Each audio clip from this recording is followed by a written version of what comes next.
Hi all, this is Skate, and this is the confused Jadgtiger 8.8. Obviously there are two variants of this tier 8 premium tank destroyer in the game. You have this version I am driving, which is the rare Snowstorm, and then you have the normal one which you can pick up in the tech tree. And it's confused. Why is it confused? Well, it's an 8.8 with a 10.5. That doesn't actually make any sense. I remember reading the patch notes, and I remember it saying in the patch notes, the Jadgtiger 8.8 will receive a 10.5 gun. And to me, I thought that was pretty stupid. But when you play with it, it's not. It's really not.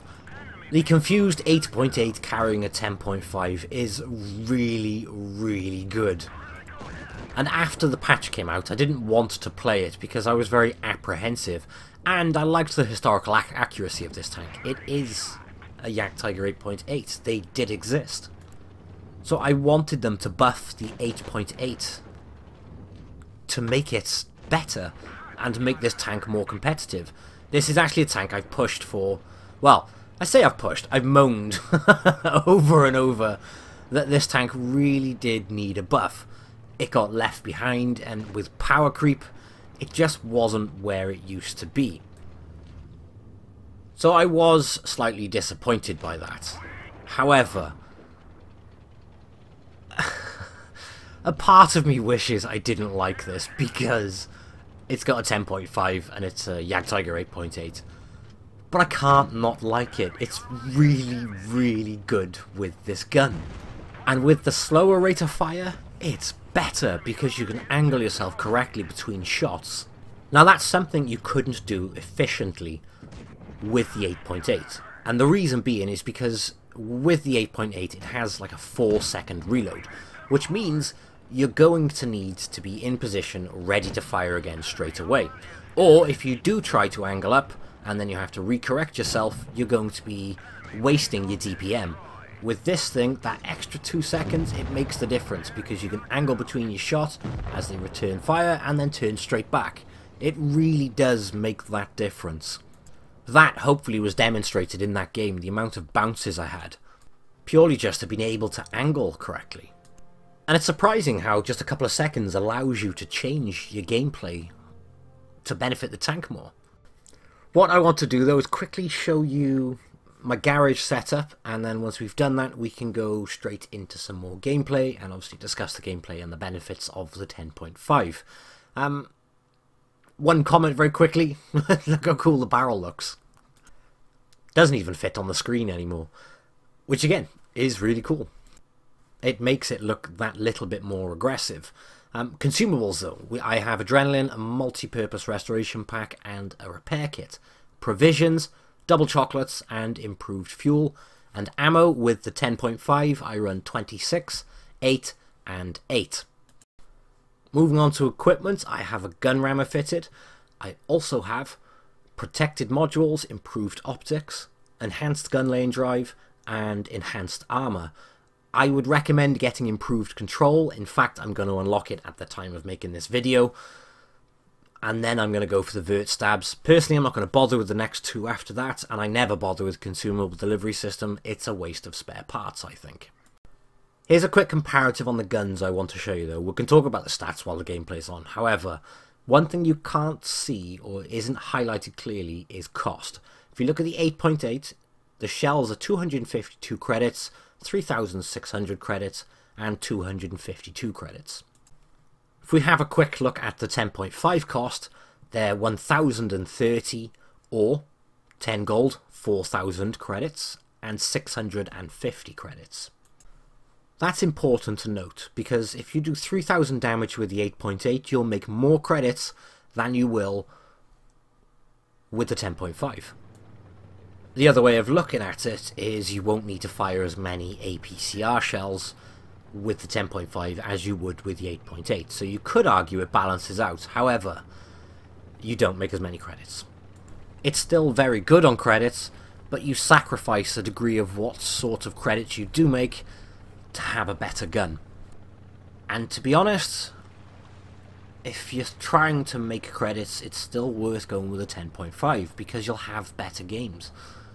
Again, I wish I wasn't saying it. I wish they buffed the 8.8, but this 10.5 works, and it works really well, and I really like it.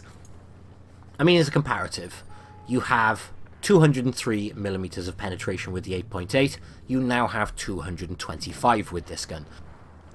That's enough to contest the front of every single tier 8 heavy you come across. You're not going to struggle in that regard at all. And as you can see, you can angle well between the shots because you have enough time. With the 8.8, I'd find myself trying to stay in position to make sure I maximise my DPM, or rather your effective DPM. Is it just me, or did that just sound a bit posh? Rather. Yes, if you'd like to maximise your DPM, you need to hold your position and fire over and over again. As with the 105mm gun, you can actually constantly angle between your shots while still maximising said DPM. What the hell? Should I pause and delete that part? Nah. Right. All in all, what I was trying to get at is you need to maintain your aim on a target with the 8.8 to maximise your DPM, because if you're angling between your shots, you're going to take longer to get your shot in position. As with this gun, you have the time between your shots to angle up, which makes your armour that little bit more reliable, which means you can I might just stop and start again another day. It's been a long day, but I really wanted to get this video done, and the reason I really wanted to get this video done is because I think it's a great tank and more people need to play this tank. We need to see this on the battlefield more, because it's an 8.8 with a 10.5 gun. It doesn't know what it wants to be, but it works, and it works so well because logically when you first look at it, all you think about is, well, you lose a bit more DPM and, well, you lose 50 over a minute. It's nothing. And in exchange for that, you gain alpha, and more importantly, where this tank did suffer, you gain reliable penetration values. But what I never thought of is the fact of the armour isn't exactly the greatest on this tank, especially if somebody can see your lower hull or your lower plate. If someone gets shots on them, they're not going to have a problem with you at all. But when you can get yourself to positions using this gun and angling in between shots, it's really good. And aside from losing 50 DPM over a minute, your accuracy is a little bit worse. And when I say a little bit worse, I mean there is nothing in it. You have accuracy of 0.281, or you still have amazing accuracy with this gun of 0.29. That's nothing. It's completely worth that sacrifice of 0.09 all day long. You still maintain a very healthy 7 degrees of gun depression. And yes, I did just leave that AMX on 1 hit point. 1! And you'll notice I'm contemplating what to do right now. The AMX hasn't been spotted in a while, and if I was that AMX, I would be working my way around the flank. And as predicted, by the fact I rolled backwards, there he is. But that means the IS could come round. He did bounce me because we're well angled there, and he's trying to ram us. And because we're reversing, and we're heavy, he did no damage to us. And I get one more into him, but I don't manage to close the gap, and he does manage to finish us off, which means it is a heartbreaking defeat. I was trying to close the gap so we couldn't get to my lower plate, but I was just short on the reload and I was too slow to get back up to him. But it did mean we did a healthy 3,200 damage, and it was a very fun game. So we may have lost that one, but I don't care, it was still a fun game. And it would have been a nice carry too, but didn't happen, so doesn't matter. It was still a nice little mastery, it was still a nice fun game.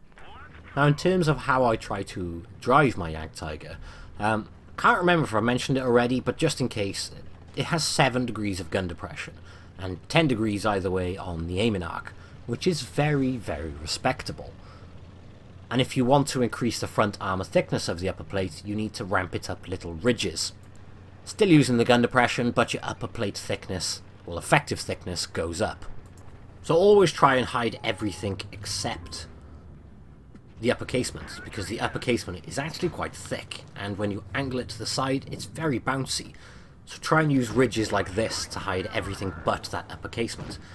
If you can't, and your upper plate is exposed, then use the gun depression to the best of your abilities, because angling up like that will make one hell of a difference to the effective thickness of your plate. And in this circumstance, what I'm trying to do is stop the mediums from flanking me. I'm right in the middle of this, well, gap in between two buildings, and we didn't allow him to come past us. Him being the dead FCM 50T, by the way. It's the same with this guy. I just managed to catch his track, which was a bit fluky, yet it's made all the difference between allowing him to come round us or not.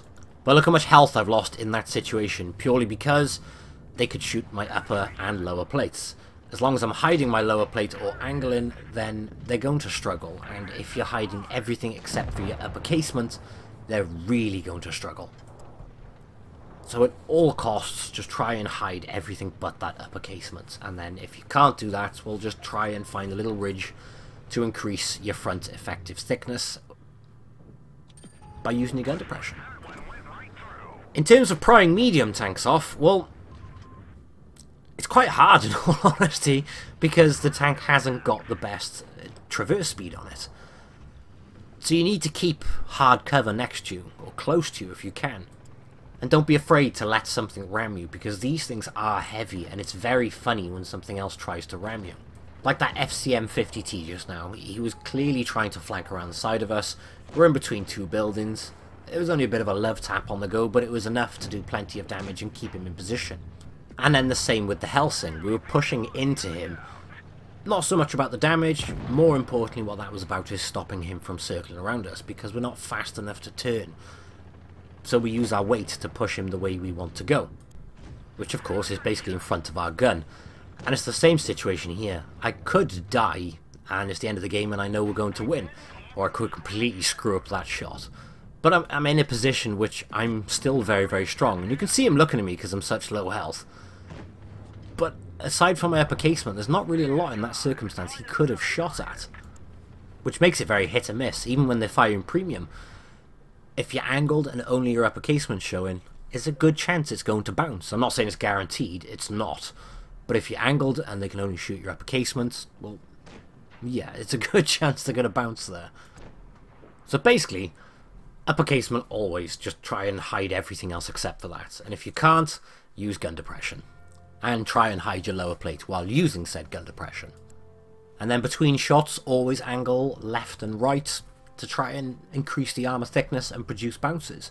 Like I said, it doesn't always work, but again, it's one of these things that everything we do to try and contribute all increases our chance of survival, which increases our chance of improving in said tank.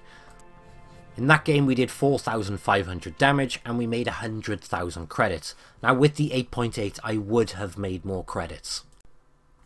But in the current game, in the current meta, and the way everything is, would I have been able to reliably make that much damage with the 8.8 gun? And the answer is no.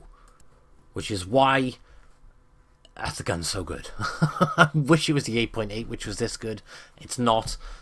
I like the fact that it's a 10.5 on it, and I can't believe I'm saying that because it's just odd.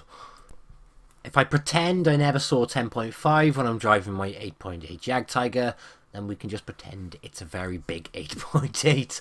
I have no other solution. But yeah, it works. It works very, very well at purely the cost of 50 DPM in a minute and credits. And you make more average damage in this, and you do better with this gun. I got my Snowstorm as a present from my other half in December 2015. And she noticed that I stopped driving the tank because it just wasn't what it used to be. I can thankfully say I'm going to be driving it a lot more again. I used to drive it all the time. I felt like it lost its spark a bit, and now it's back. So if you have one of these gathering dust like mine was in your garage, get it out, have a go. You won't regret it. Anyway, thank you all for watching, and I will catch you in the next one. Bye-bye.